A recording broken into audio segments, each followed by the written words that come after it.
So what's up mga kadrama, nagbabalik ang pinakang gwapo ng Bicol.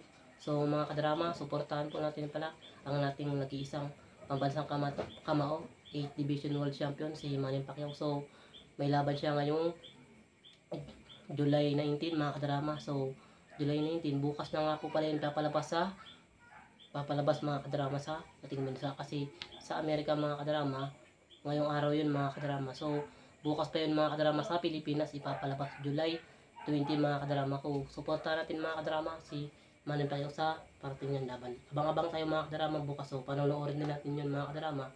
So nandun din pala si Magsayo mga kadrama, tapos si Marshall, tapos meron pang iba mga kadrama, si Puntura, tapos si Pitbull sa Cruz mga kadrama, ang mga MP boys mga kadrama.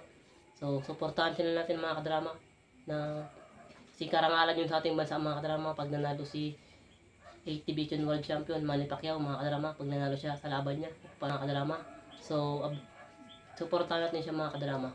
Yun ang hinihingi ko sa inyo mga kadrama, kasi isang malaking karangalan yun sa ating bansa, tapos mabibake niya yung record niya mga kadrama. Dagdag karangalan naman yun sa kanya mga kadrama. Kaso minuwari natin mga kadrama kasi ang edad niya mga kadrama 46 years old na.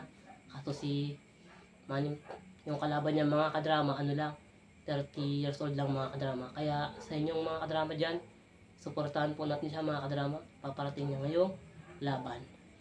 So ano mga kadrama, pa-share na rin pala ako ng video na to, pa-like, para mas marami tayong makapanood mga kadrama. Kung ganito na lang tong video na to mga kadrama, maraming salamat sa inyo.